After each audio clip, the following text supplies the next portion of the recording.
Bismillah. Assalamualaikum warahmatullahi wabarakatuh.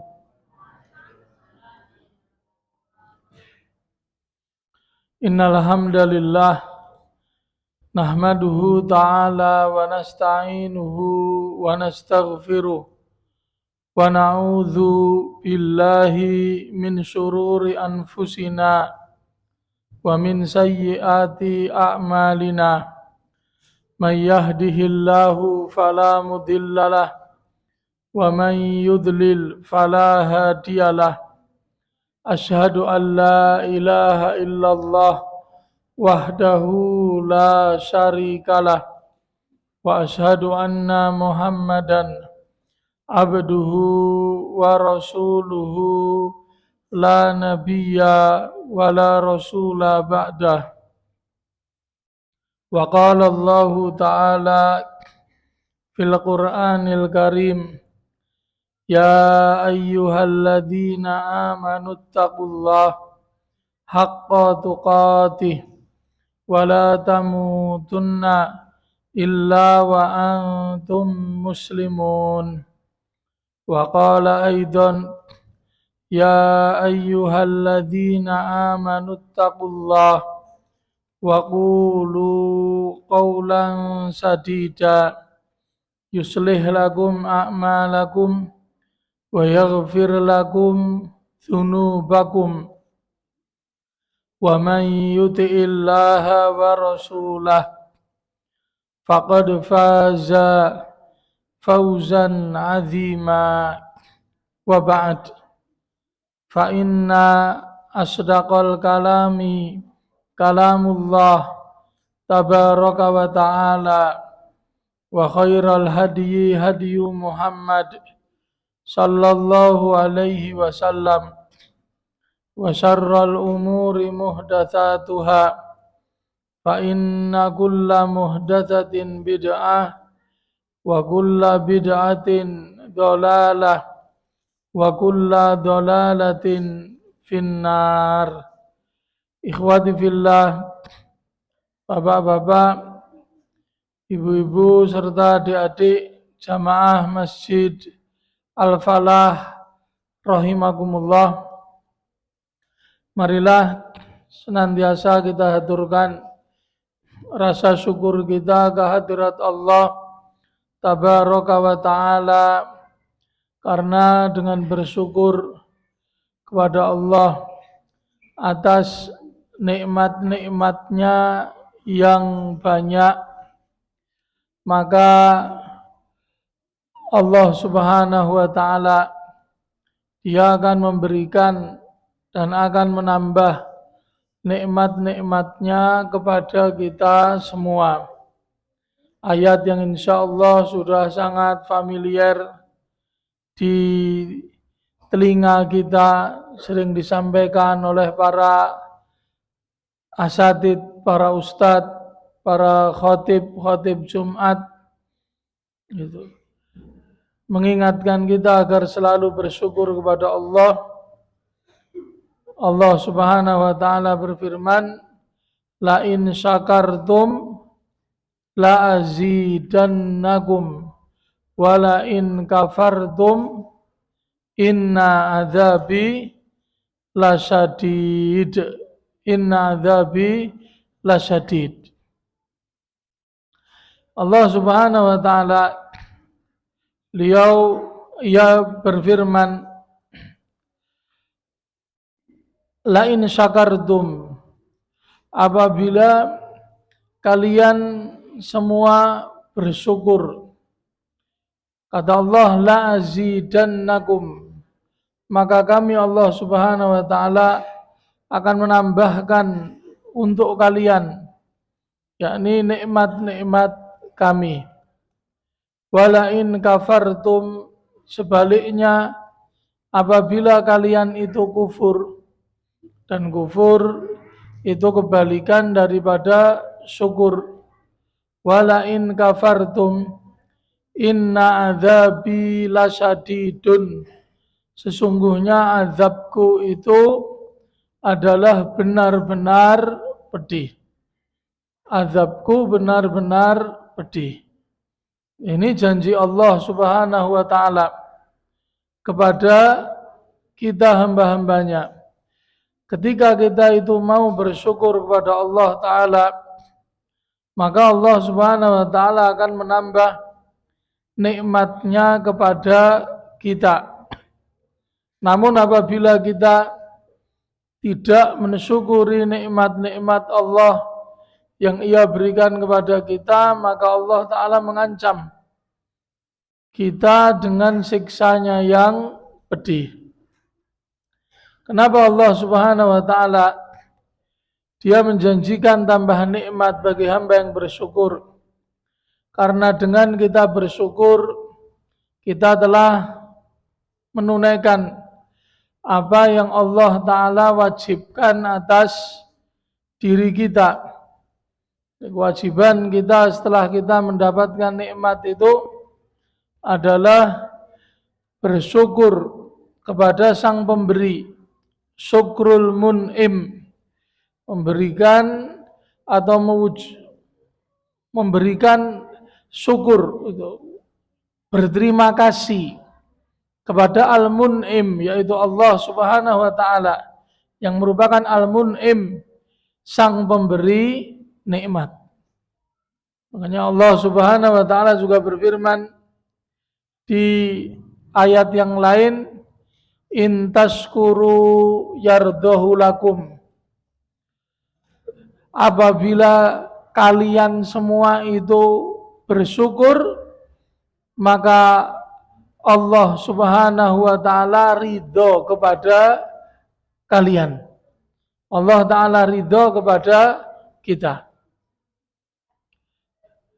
Sebaliknya kata Allah, wala yarda li ibadihil kufr.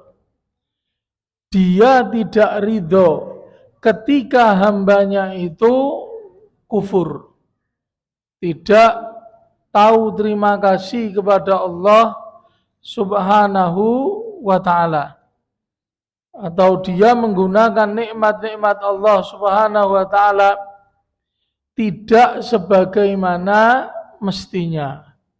Maka kita bapak-bapak, ibu-ibu, adik-adik rahimakumullah, kita harus tahu apa sih hakikat atau wujud syukur yang sebenarnya itu. Wujud syukur yang sebenarnya itu, Pak Bu, syukur itu dari kata syakara yaskuru syukron, artinya terima kasih. Jadi syukur itu adalah upaya kita untuk berterima kasih atas apa yang kita peroleh dari nikmat-nikmat dalam kehidupan ini. Kita berterima kasih kepada siapa? Kepada Sang Pemberi nikmat, yaitu Allah Azza wa Jal. Kata Allah, wa ma bikum min nikmatin faminallah. Nikmat apapun yang kalian peroleh di dunia ini, itu semua adalah faminallah, dari Allah Ta'ala semata, bukan dari hasil kalian, bukan dari kerja pemikiran kalian, tapi itu semua dari Allah Azza wa Jal. Nikmat tidak bisa diukur dengan sejauh mana kecerdasan seseorang, sejauh mana tingginya pendidikan seseorang, atau sejauh mana itu jerih payah seseorang di dalam mencarinya. Tidak. Tapi nikmat ini Allah Ta'ala bagi atas hamba-hambanya dengan adil, sesuai dengan takaran yang Ia ketahui kadarnya atas setiap hambanya. Ini.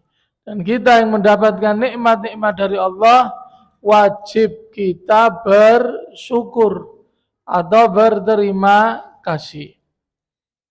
Dan bentuk syukur yang sebenarnya itu adalah dengan kita beribadah kepada Allah. Beribadah kepada Allah. Ini bentuk syukur yang sebenarnya. Kalau kita sudah termasuk orang yang beribadah kepada Allah, maka bentuk syukur kita berikutnya adalah meningkatkan volume atau kadar penghambaan dan beribadatan kita kepada Allah.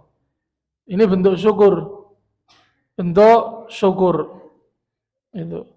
Kalau bagi mereka orang-orang yang belum mendapatkan hidayah, syukur itu dengan beriman kepada Allah, tidak kufur. Ini bagi mereka orang-orang kafir. Bagi kita orang-orang yang sudah di atas Islam, syukur itu dengan menambah penghambaan kita kepada Allah. Dan di antara bentuk syukur yang dahulu dilakukan oleh Nabi kita Muhammad sallallahu alaihi wasallam adalah beliau dengan menambah volume ibadah beliau. Dan volume ibadah beliau yang beliau maksimalkan adalah dengan melaksanakan sholat sunnah.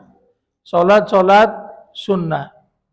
Utamanya beliau selalu menjaga yang namanya sholat malam. Di Rasulullah SAW itu beliau selalu menjaga sholat malam.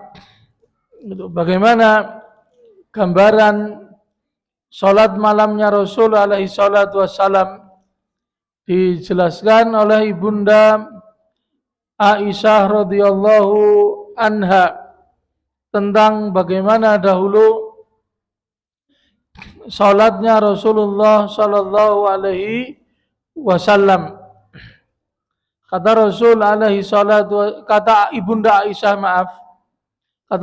Aisyah, istri Nabi yang menyaksikan kehidupan Nabi, kana Rasulullah sallallahu alaihi wasallam yatulu fi qiyamihi hatta tatafattara qadamahu. Rasulullah itu ketika berdiri mengerjakan sholat, maka berdirinya beliau itu berdiri yang lama. Sampai disebutkan tatafattara qadamahu. Sampai dua telapak kaki Rasulullah itu tampak bengkak. Itu bengkak sampai kakinya Rasulullah itu. Saking lamanya sholat beliau. Dan lamanya sholatnya Rasulullah itu disebutkan ya dalam hadis Abdullah bin Mas'ud radhiyallahu anhu. Ini ada dalam kitab Riyadhus Shalihin hadisnya, bahwasanya Ibnu Mas'ud itu pernah dia bermakmum dengan Rasulullah sholat malam. Rasulullah itu setelah Al-Fatihah beliau membaca surat Al-Baqarah. Kata Ibnu Mas'ud, yaqifu fil mi'ah. Dalam hatinya Ibnu Mas'ud itu berpikir, insya Allah kalau sudah 100 ayat Rasulullah pasti akan ruku'. Fa'idha huwa yamdi. Tetapi Rasulullah bablas 100 ayat surat Al-Baqarah, Rasulullah lanjut lagi. Yaqifu fi mi'atain, kata Ibnu Mas'ud dalam hatinya. Rasulullah 200 ayat pasti akan ruku'. Ternyata Rasulullah hatta khotamaha, beliau menghatamkan Al-Baqarah. Ibnu Mas'ud terbersit lagi di pikirannya, yarka, selesai, pasti beliau akan ruku'. Fa'idha yaqra'u fi suratin nisa. Setelah Al-Baqarah Rasulullah bablas ke surat An-Nisa. Ke surat An-Nisa. Sampai selesai An-Nisa. An-Nisa selesai. Ibnu Mas'ud berpikir pasti akan ruku'. Ternyata Rasulullah nyambung dengan Ali Imran. Nyambung dengan Ali Imran. Selesai Ali Imran 200 ayat pas kan Ali Imran itu. Pas 200 Rasulullah baru ruku. Ternyata rukuknya kakiyamihi. Rukuknya lamanya sama kayak berdirinya. Iktidalnya sama seperti rukuknya. Sujudnya sama seperti rukuknya. Sampai-sampai Ibnu Mas'ud ini dia berkeinginan pengen batalkan sholat. Tidak kuat lamanya sholatnya Nabi. Sehingga kita balik kepada hadis Ibunda Aisyah. Ketika Ibunda Aisyah memberitakan Rasulullah itu sholat, saking lamanya berdiri kaki beliau bengkak-bengkak itu emang ya seperti itu. Nah kalau ini beliau rutinkan terus setiap hari, dan sholat malam itu bagi Nabi adalah wajib bagi Nabi, tapi tidak bagi kita umatnya ini. Maka kaki Rasulullah bengkak itu betul. Ini betul. Ini. Ibunda Aisyah sebagai seorang istri, beliau bertanya kepada suaminya yang merupakan Nabi, "Ya Rasulullah, lima sona'ta hadza? Wa qad ghafarallahu laka ma taqaddama min dzambika wa ma ta'akhkhar." Ya Rasulullah, kenapa engkau lakukan semua ini? Bukankah dosa-dosamu sudah diampuni, yang dulu atau yang akan datang? Rasulullah ketika ditanya seperti itu, Rasulullah hanya menjawab dengan jawaban yang ringkas tapi padat. Ringkas tapi padat. Rasulullah menjawab, "Afala uhibbu an akuna abdan syakura." Apakah aku tidak boleh kalau aku ingin menjadi seorang hamba yang pandai bersyukur? Rasulullah ingin menjadi hamba yang pandai bersyukur. Di antara apa yang beliau usahakan, yaitu menambah volume ibadah dan ketaatan kepada Allah Subhanahu wa ta'ala. Dan Rasulullah alaihi salatu wassalam, beliau memilih untuk mengoptimalkan amalan sholat sunnah sebagai amalan andalan yang beliau rutinkan, beliau biasakan. Kalau konteks hadis Aisyah tadi itu berbicara tentang sholat malam, tapi amalan Rasulullah bukan hanya sholat malam. Kita lihat sholat-sholat yang dahulu dikerjakan Rasulullah alaihi salatu wassalam, maka ada banyak. Ada banyak. Dan sholat sunnah, bapak-bapak, ibu-ibu rahimakumullah, dia memiliki fungsi yang sangat-sangat penting. Fungsi yang sangat-sangat penting. Jangan ngeremehkan sholat sunnah ya. Karena sholat sunnah itu memiliki fungsi yang sangat besar. Apa itu? Untuk menyempurnakan kekurang sempurnaan yang ada atau yang terdapat di dalam sholat-sholat wajib yang kita kerjakan. Ini di sholat wajib yang kita kerjakan itu, saya tanya sama panjenengan semua, adakah yang berani itu mengatakan itu salatku resik, salatku khusyuk, aku ora mikir liyane itu. Jadi aku nek salat itu betul-betul khusyuk, fokus, aku tidak pernah mikir yang lain. Salatku sempurna. Itu. Apakah ada yang berani mengatakan itu? Kalau ada yang berani mengatakan itu adalah kesombongan. Itu adalah kesombongan. Ini. Jadi sholat kita itu yang kita kerjakan di sana banyak itu kekurangan-kekurangan yang terdapat di dalamnya. Didengarkan, jangan gojek sendiri. Dengarkan. Jangan main sendiri. Jadi sholat yang kita kerjakan itu banyak kekurangannya. Kekurangan yang paling utama, paling besar yang menjadi khalal itu cacat itu di dalam sholat kita itu adalah ketidakkhusyuan. Tidak khusyuknya kita ketika sholat. Seringkali ketidakkhusyuan itu datang kepada kita.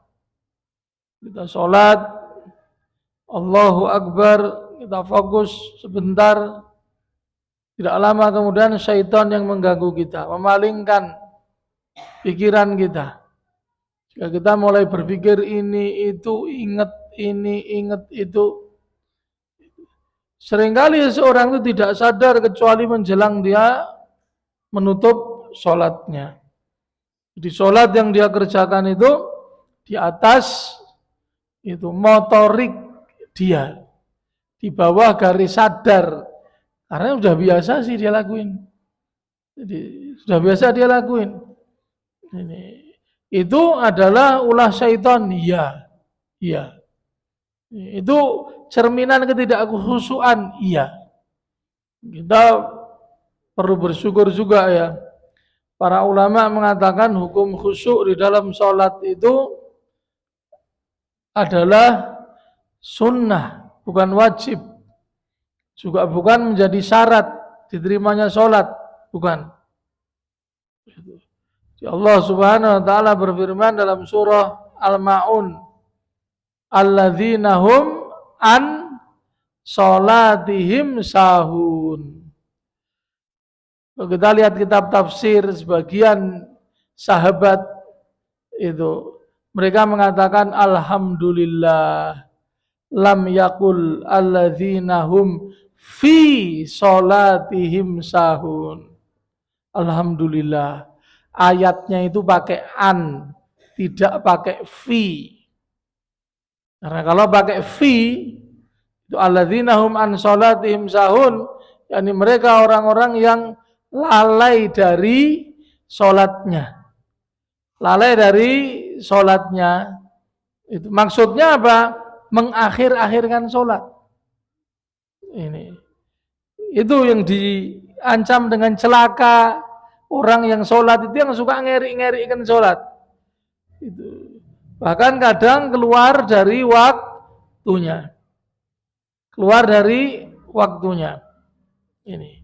Tetapi kalau fi sholatihim sahun, orang-orang yang lalai di dalam sholatnya, wah ini bisa jadi tidak ada yang selamat.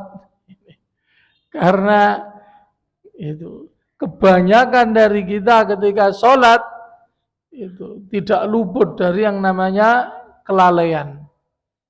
Sliver mikir yang lain, meskipun kita kemudian berusaha untuk balik lagi, fokus lagi pada sholat kita. Ini. Nah, sholat sunnah fungsinya untuk nambal itu. Untuk nambal itu.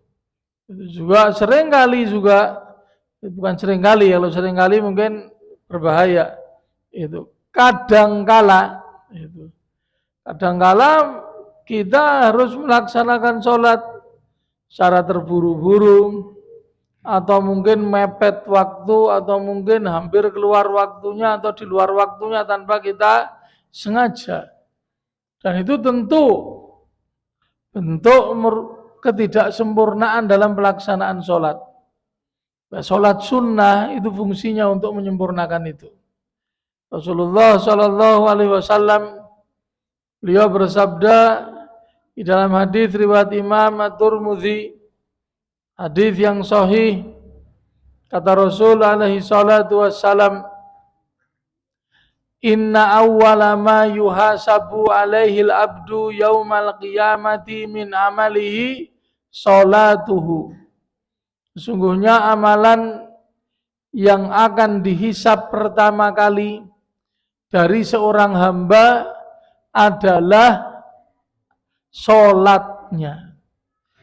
Amalan pertama kali yang akan dihisab, dihitung sama Allah Ta'ala, kalau pakai istilah orang sekarang diaudit, itu, dicek, itu, adalah sholatnya.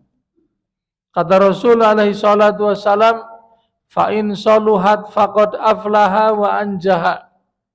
Kalau sholatnya itu baik, maka sungguh dia beruntung dan dia selamat. Wa in fasadat, kalau sholatnya itu ada kerusakan, faqad khaba wa khosir, maka sungguh dia itu orang yang rugi, orang yang khosir, yang bakal nyesel, rugi nyesel di akhirat.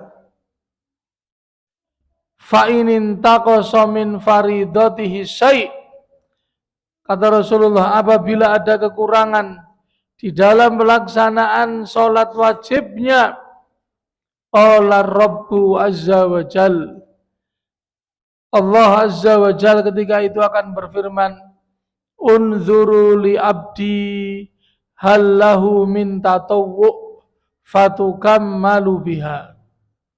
Lihatlah hambaku ini, apakah dia memiliki amalan sholat sunnah yang pahalanya itu bisa digunakan untuk menyempurnakan kekurang sempurnaan sholat wajibnya. Ini sholat wajibnya. Ini kalau iya ada, maka bisa digenepi. Tapi kalau tidak, ya dia harus menanggung itu balasan dari Allah azza wa jal atas kekurang sempurnaan pelaksanaan sholat dia. Dan kata Rasul alaihi salatu wassalam, thumma yakunu sa'iru amalihi ala dzalik. Dan ini diberlakukan oleh Allah atas semua amalan dia. Jadi Pak Bu, semua perintah Allah Ta'ala yang wajib, di sana ada perintah dari amalan sunnah yang semisalnya. Ada puasa wajib, puasa sunnah. Sholat wajib, sholat sunnah. Sedekah wajib, sedekah sunnah. Ini. Lah, fungsi amalan-amalan sunnah ini menyempurnakan kekurang sempurnaan pada amalan-amalan yang wajib. Ini ikhwati fillah, barakallahu fikum. Dan fungsi daripada amalan sunnah yang lain, ini utamanya adalah sholat sunnah yang sedang kita bahas, maka dia berfungsi juga untuk meraih kecintaan Allah Subhanahu wa Ta'ala dengan membiasakan, merutinkan, mengerjakan sunnah, maka Allah Ta'ala akan mencintai kita. Yang disebutkan dalam hadis qudsi yang sahih, di mana Rasulullah sallallahu alaihi wasallam memberitakan firman Allah azza wa jalla, di mana Allah azza wa jalla ia berfirman, wa ma taqarraba ilayya abdi bisyai'in ahabbu ilayya mimma aftaradtuhu alaih. Dan tidaklah hambaku mengerjakan satu amalan yang lebih aku cintai dari apa yang telah aku wajibkan atas dirinya. Gitu. Kemudian Allah Ta'ala melanjutkan, wala yazalu abdi yataqarrabu ilayya bin nawafili hatta uhibba. dan terus-menerus hambaku itu mendekatkan dirinya kepadaku dengan mengerjakan amalan-amalan yang sunnah sehingga aku itu mencintainya. Memangnya bagaimana kalau Allah Ta'ala mencintai kita? Dijelaskan di kelanjutan hadisnya, فَإِذَا أَحْبَبْتُهُ, kalau aku mencintainya, فَكُنْتُ سَمْعَهُ الَّذِي يَسْمَعُ بِهِ وَبَصَرَهُ الَّذِي يُبْصِرُ بِهَا وَيَدَهُ الَّتِي يَبْطِشُ بِهَا وَرِجْلَهُ الَّتِي يَمْشِي بِهَا. Kalau aku mencintainya, aku akan menjadi pendengaran yang dia mendengar dengannya, penglihatan yang ia melihat dengannya, tangan yang ia memegang atau menggunakan dengannya, dan kaki yang ia berjalan dengannya. Masih Allah Ta'ala lanjutkan. Gitu. Jadi sebelumnya saya jelaskan apa maksud Allah Ta'ala menjadi pendengaran, penglihatan, tangan, kaki. Ini maknanya bukan seperti keyakinan sebagian dari kaum muslimin yang salah ya. Manunggaling kawula Gusti itu. Di mana mereka meyakini Allah itu melebur pada diri hambanya. Ini keyakinan yang batil. Keyakinan kekafiran. Maknanya Allah Ta'ala akan membimbing dia. Sehingga pendengarannya hanya digunakan untuk mendengar yang baik. Matanya hanya digunakan untuk melihat yang baik. Tangan dan kakinya hanya akan dia gunakan untuk kebaikan. Dijaga dan dilindungi Allah Azza wa Jal. Ini. Dijaga dan dilindungi Allah Azza wa Jal. Ini ikhwati fillah, barakallahu fikum. Ini keutamaan dari menjaga amalan sunnah. Di antaranya sholat sunnah. Apa keutamaan berikutnya Bapak-bapak, ibu-ibu, adik-adik rahimakumullah? Bahwasanya dengan mengerjakan sholat sunnah, kita itu berpeluang untuk bisa masuk surga dan bisa kita dikumpulkan bersama Nabi Sallallahu Alaihi Wasallam. Ini disebutkan di dalam hadis-hadis yang sahih. Di antaranya hadis dari sahabat Thauban maula Rasulullah.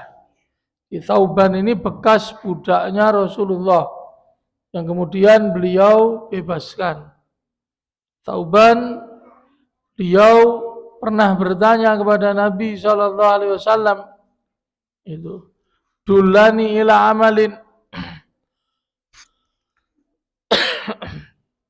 tunjukkan kepadaku satu amalan, yudkhiluni al jannah, yang bisa memasukkan aku ke surga. Bismillah, saya minum dulu.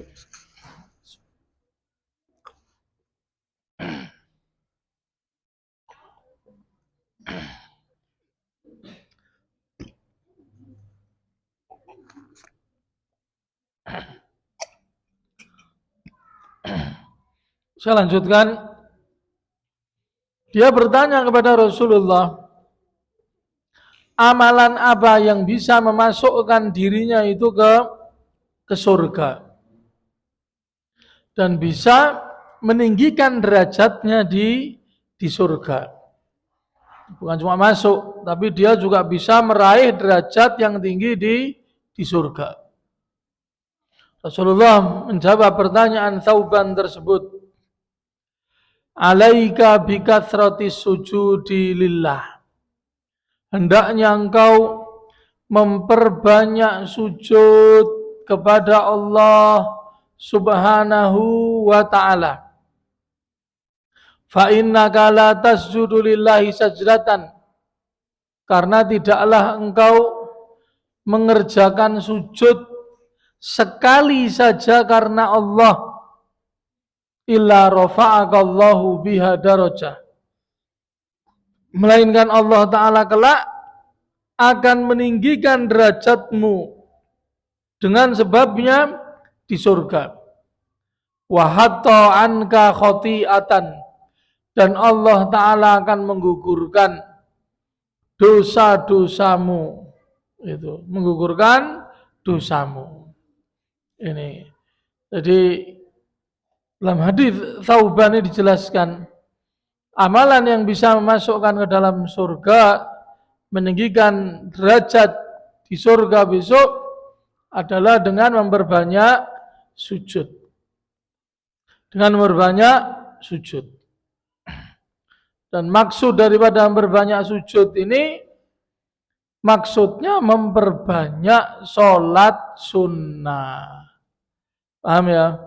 Maksudnya apa? Memperbanyak sholat sunnah. Bukan memperbanyak sujud-sujud yang tidak jelas.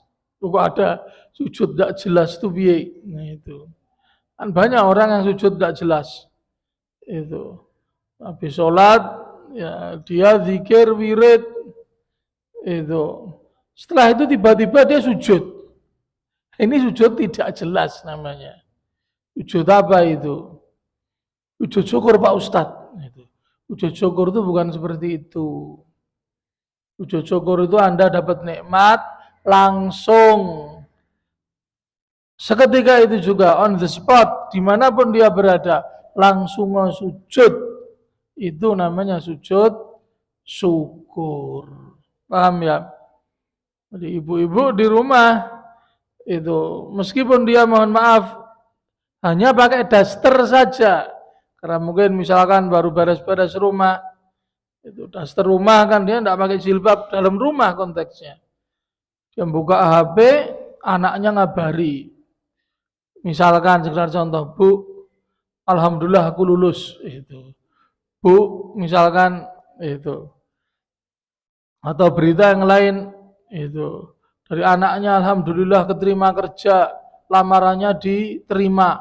Langsung seketika itu juga dia sujud. Nah, itu namanya sujud syukur. Tapi kalau dia habis wiritan, bersolat, setelah itu sujud. Nanti lagi habis sholat, habis wiritan sujud. Itu namanya sujud tidak jelas. Sujud bid'ah namanya. Sujud yang tidak ada tuntunannya. Itu. Ini ya Bapak, Ibu-ibu rahimakumullah. Koreksi biar kita paham. Itu paham bagaimana pelaksanaan sujud syukur yang benar. Ini. Jadi memperbanyak sujud di sini maksudnya ya sholat sunnah. Di sana ada lagi hadis yang lain ikhwati fillah dari sahabat Rabi'ah ibn Ka'ab al-Aslami radhiyallahu anhu, bahwasanya dia menuturkan kuntu ma'a Rasulillah sallallahu alaihi wasallam, aku itu pernah bersama Rasulullah sallallahu alaihi wasallam di dalam satu safar, satu perjalanan jauh. Dia ikut safar sama Nabi. Itu. Dalam riwayat yang lain sampai bermalam bersama Nabi di tengah-tengah safar itu. Sahabat Rabi'ah ini selama safar melayani Nabi. Jadi Nabi butuh apa aja dia yang jalan. Dia yang jalan. Nabi mau wudhu, dia ngambilkan air, nyari air. Bahkan Nabi mau nyopot sepatunya, dia yang nyopotkan sepatunya. Ini Rabi'ah melayani Nabi. Sampai-sampai Nabi itu kepada Rabi'ah, ya, kita yang dilayani sama orang lain, itu kita merasa Masya Allah aku dihormati, dimuliakan. Itu. Demikian pula Rasulullah. Rasulullah berkata kepada Rabi'ah, ya Rabi'ah, sal, itu, tu'ta, wahai Rabi'ah, kamu pengen apa? Minta apa kamu? Tak kasih. Kamu pengen minta apa? Tak kasih. Rabi'ah ini punya permintaan kepada Rasul. Faqultu, kata Rabi'ah, as'aluka murafaqataka fil jannah. Rasulullah, aku minta kepadamu supaya aku bisa nemenin kamu besok di surga.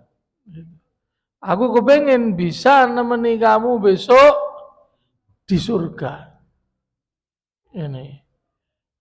Rasulullah mendengar jawaban itu. Beliau bersabda lagi, awa ghairu dzalik. Nah, permintaan yang lain. Oh, pengen apa? Rasulullah mengalihkan kepada yang lain. Itu. Ada enggak permintaanmu yang lain apa? Rabi'ah ketika itu berkata, huwa dzaka ya Rasulullah. Permintaanku ya cuma itu. Aku besok pengen nemenin kamu di surga. Qala, Rasulullah menjawab, fa'inni ala nafsika bikathrati sujud. Tolonglah aku supaya aku bisa nulung kamu besok. Itu bisa nulung kamu dan kamu bisa nemeni aku di surga. Tolong aku, tapi gimana caranya? Bikathrati sujud, dengan banyaknya sujud. Jadi kalau kamu banyak sujud, banyak melaksanakan sholat sunnah, itu insya Allah kamu besok bisa membersamai aku di surga. Ini. Apakah ini khusus hanya bagi Rabi'ah bin Ka'ab al-Aslami? Para ulama mengatakan tidak. Keutamaan ini bisa diperoleh siapapun dari kita. Jadi setiap kita bisa mendapatkan keutamaan besar ini. Selagi kita mau mengistiqomahkan sholat sunnah. Sholat sunnah. Ini ikhwati fillah, barakallahu fikum. Keutamaan lain daripada sholat sunnah. Sholat sunnah itu kalau dibandingkan dengan amal-amal ketaatan sunnah yang lain, yang paling unggul ya sholat sunnah. Ini berdasarkan sabda Nabi alaihi salatu wassalam, di mana beliau bersabda, wa'lamu, kata Rasulullah, ketahuilah gitu, anna khaira a'malikumus shalah. Gitu. Sesungguhnya sebaik-baik amalan yang kalian kerjakan itu adalah sholat. Wala yuhafiz 'alal wudu'i illa mu'minun. Dan ketahuilah pula, kata Rasul, tidak ada yang bisa menjaga diri untuk selalu di atas wudu, di atas kesucian, kecuali dia pasti orang yang beriman. Jadi orang yang beriman itu dia membiasakan dirinya di atas wudu, menjaga kondisi kesucian dirinya. Ini orang beriman. Ini. Dan karena orang beriman itu banyak sholat sunnahnya banyak, sehingga dia mengkondisikan dirinya untuk tetap di atas wudu. Kapan dia pengen sholat, dia bisa sholat tanpa harus dia pergi berwudu terlebih dahulu. Itu masuk masjid, dia langsung bisa sholat. Mungkin sela-sela bekerja, istirahat sebentar, dia mau sholat duha, aku wis wudu, aku rung batal. Ini. Makanya penting bagi kita, Pak Bu, setelah kita dari kamar mandi, kita buang hajat, itu jangan keluar kecuali kita sudah wudu. Silahkan mau wudu di kamar mandi kalau memungkinkan. Kalau tidak memungkinkan ya wudu di luar. Pokoknya habis kita buang hajat langsung wudu. Sana ada keutamaan yang lain dalam hadis Bilal ya, di mana Rasulullah berkata kepada Bilal, "Hei Bilal, aku tuh dengar suara sandalmu di surga. Emangnya apa sih yang kamu lakuin?" Itu. Bilal berpikir, kemudian Bilal mengatakan, "Wahai Rasulullah, itu aku itu selalu menjaga diri di atas wudhu, di atas wudhu. Dan setelah wudhu aku sholat 2 rakaat. Aku sholat 2 rakaat. Itu ternyata amalan Bilal. Pertanyaan, apakah amalan Bilal ini tidak diketahui Nabi? Maksudnya Bilal ngadakan perkara baru. Kok sampai Nabi tanya? Berarti Nabi tidak ngerti dong. Itu. Apakah seperti itu maksudnya? Bukan. Itu Bilal ngelakuin itu dari mana? Ya dari Nabi. Itu titahnya, perintahnya Nabi. Itu. Cuma Nabi tidak tahu kalau keutamaannya itu ternyata seperti apa yang diperoleh Bilal. Tidak tahu. Jadi bukan Nabi kaget. Ternyata Bilal ngelakuin amalan yang beliau sendiri tidak tahu. Bukan. Amalan itu bukan amalan baru, tapi itu amalan perintah Nabi.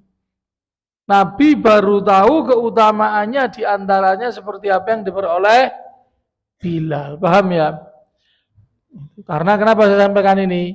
Karena ada ustadz yang terkenal di TV, terkenal di YouTube, itu. Yang kemudian pakai dalil ini mengatakan apa? Sahabat saja berbuat bid'ah. Itu. Bilal berbuat bid'ah. Nabi tidak tahu. Nabi tidak tahu gimana.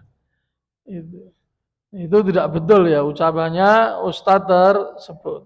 Ustadz terkenal sekali di negeri kita, tapi tidak semua ustadz yang terkenal itu benar. Kita menilai benar tidak itu apabila amalan sesuai sunnah.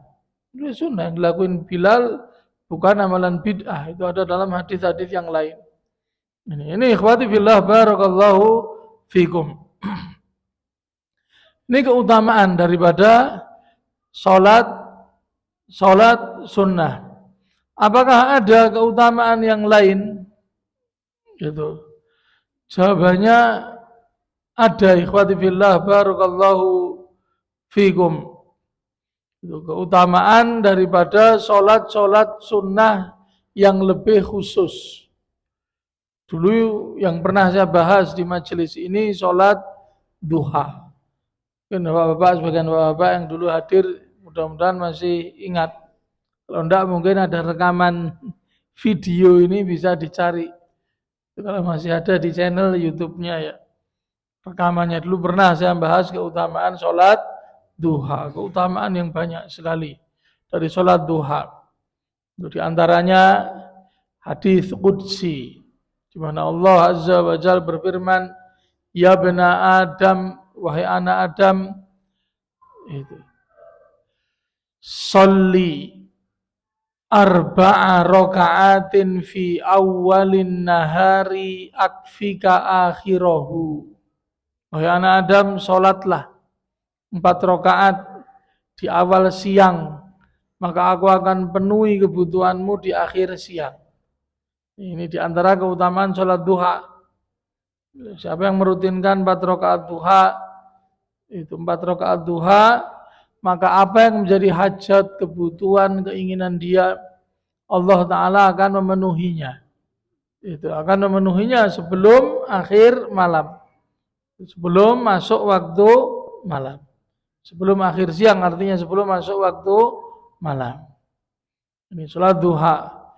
Sana ada lagi sholat sunnah yang lain yang punya keutamaan besar, yaitu sholat sunnah rawatib. Itu sholat sunnah rawatib, yaitu sholat sunnah yang apa? Yang mengiringi sholat fardu atau sholat wajib. Jumlahnya ada berapa? Jumlahnya ada banyak. Tetapi yang sunnah muakkadah ada 12. Ada 12 rakaat. Itu yang sunnah muakkadah ada 12 rakaat. Mana Rasulullah alaihi salatu wasallam beliau bersabda, "Man shalla fi yaumin." Barang siapa yang sholat di dalam satu hari, itsnatai asyarata rakaatan, 12 rakaat, 12 rakaat tatawuan, yaitu sholat sunnah, ghaira faridatin, bukan sholat wajib, banallahu lahu baitan fil jannah, Allah Ta'ala akan membangunkan rumah untuknya di surga. Itu 12 rakaat ini apa? Dijelaskan di dalam hadis yang lain. 12 rakaat ini adalah 2 rakaat sebelum subuh. 2 rakaat sebelum subuh. Kemudian 4 rakaat sebelum zuhur. Berarti ada berapa? 6 ya. Sudah ada 6 itu. Kemudian 2 rakaat setelah zuhur. Berarti ada berapa? 8. Kemudian 2 rakaat setelah maghrib. Ada berapa? 10. Sudah 10. Kemudian 2 rakaat lagi tambahan setelah isya. Setelah isya. Ini yang sunnatun muakkadatun. Ini yang sunnah muakkadah. Yang rutin dikerjakan oleh Nabi. Rutin dikerjakan oleh Nabi. Maka monggo, ini yang sunnah muakkadah ini kita berusaha. Jangan sampai kita tinggalkan.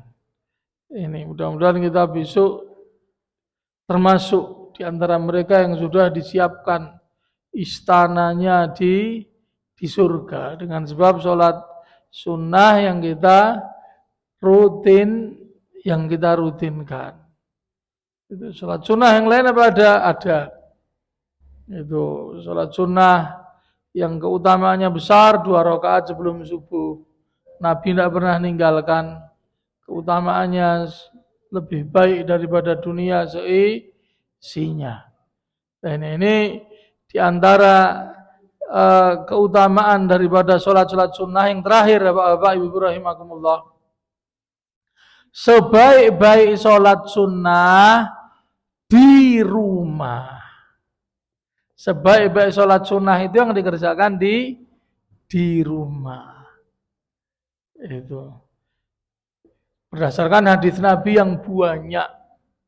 Nabi bersabda, itu.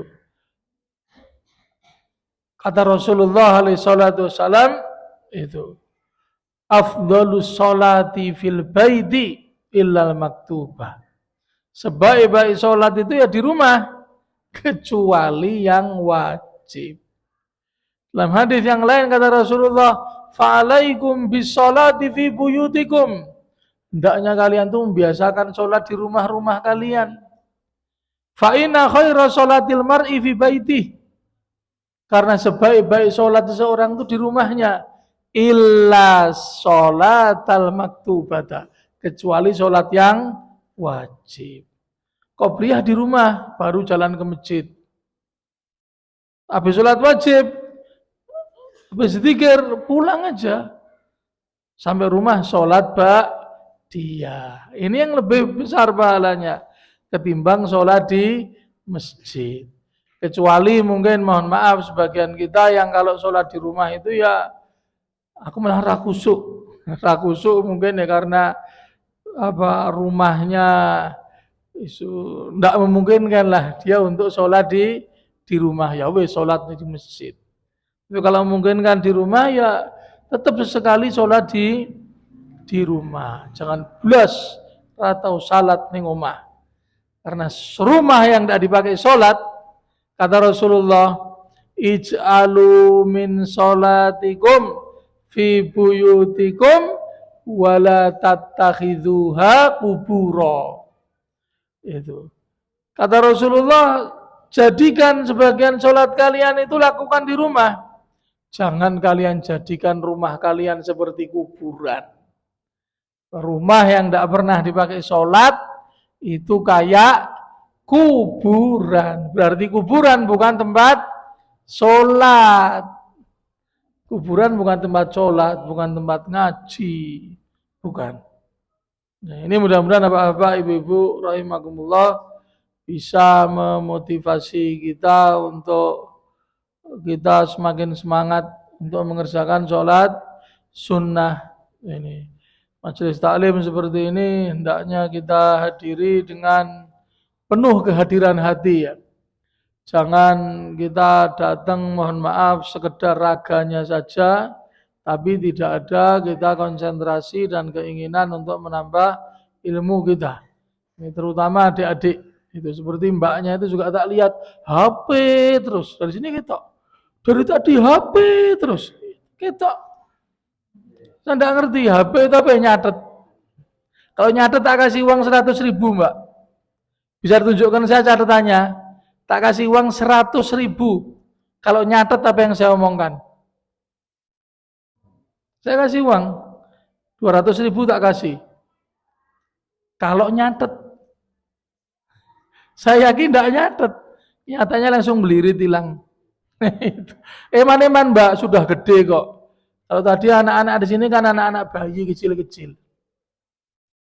Ini anak-anak kecil-kecil tadi ini perlu dididik orang tuanya ngasih tahu supaya bisa anteng di masjid. Kalau tadi mbaknya yang di situ kan sudah gede tadi itu. HP non terus. Ya HP kalau nyatet tak kasih uang 200.000. Kalau nyatet tunjukkan saya apa yang dicatat. Tapi saya yakin tidak scroll apa tadi. Kesian iman-iman waktunya. Iman-iman waktunya. Kapan kita kalau tidak mau sadar diri, merubah diri kita jadi lebih baik, sia-sia waktu kita, tidak dapat apa-apa.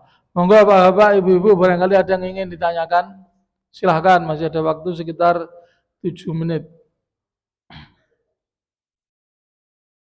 Terkait sholat sunnah atau yang lain, monggo.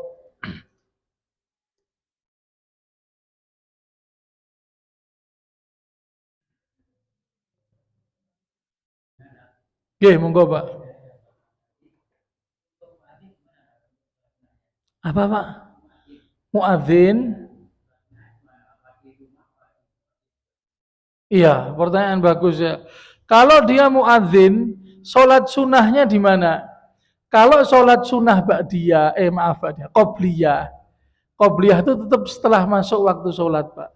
Sementara muadzin dia bertanggung jawab untuk mengumumkan sudah masuk waktu sholat dengan azan. Kan seperti itu.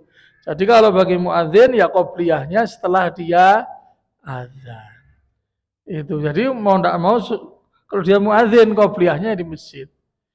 Nah, tinggal nanti dia mau ba'diyahnya pulang ke rumah. Kalau ingin mencari pahala yang lebih besar. Itu jawabannya saya Pak. Wallahu a'lam. Yang lain monggo silahkan.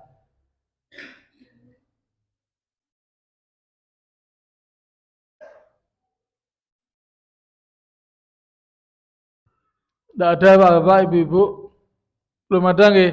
Mudah-mudahan materi yang saya sampaikan ini materi yang insya Allah sudah sering kita dengar. Tapi bab tazkir, mengingatkan kita lagi. Itu memotivasi kita lagi, mudah-mudahan kita semua bisa mengamalkannya dan dimudahkan oleh Allah Tabaraka wa Ta'ala untuk bisa mengerjakannya. Itu kita akhiri dengan bacaan kafaratul majlis. Subhanakallahumma wa bihamdika asyhadu an la ilaha illa anta astaghfiruka wa atubu ilaik.